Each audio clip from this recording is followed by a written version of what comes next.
మిగతా వార్తలు చూద్దాం. ప్రముఖ సినీ గాయని Chinmayi Sripada social media trolling పై పోలీసులకు ఫిర్యాదు చేశారు. కొందరు వ్యక్తులు తనను తన కుటుంబాన్ని లక్ష్యంగా చేసుకొని అసభ్య పదజాలంతో దూషిస్తున్న విషయాన్ని హైదరాబాద్ సిపి విసి సజ్జనార్ దృష్టికి తీసుకెళ్లారు. ఈ మేరకు సిపి సజ్జనార్ను ట్రాక్ చేస్తూ ఎక్స్లో పోస్ట్ చేశారు Chinmayi Sripada.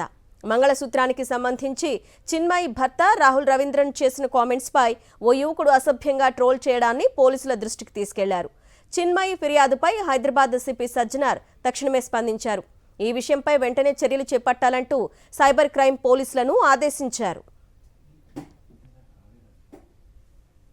So for an opinion that I did not even share, and about a belief system that it was just a comment in an interview, and the way that me, my husband, and now my children are being abused on social media by actual human beings, I actually want you guys to listen to this.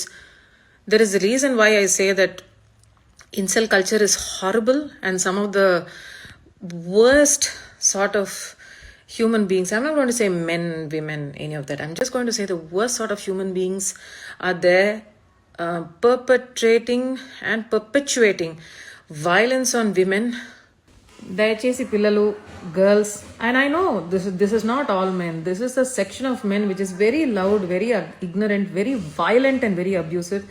ఇలాంటి వాళ్లతో దయచేసి మీ friend సర్కిల్లో ఉన్నా కూడా ఏం పెట్టుకోకండి. Because people who are violent like this verbally are able to put their own names and behave like this on social media. వాళ్ళ voice, వాళ్ళ ఐడెంటిటీ బయట వచ్చి ఇంకొక ఆడదాని మీద పబ్లిక్గా ఇన్ని బూతులు, నానా బూతులు తిట్టి పిల్లలు పుట్టితే వెంటనే చచ్చిపోవాలి అంటే ఎగ్జాక్ట్లీ అని ఇంకొక వాయిస్ చెప్తున్నారు చూడండి. These two voices I will always remember for the rest of my life.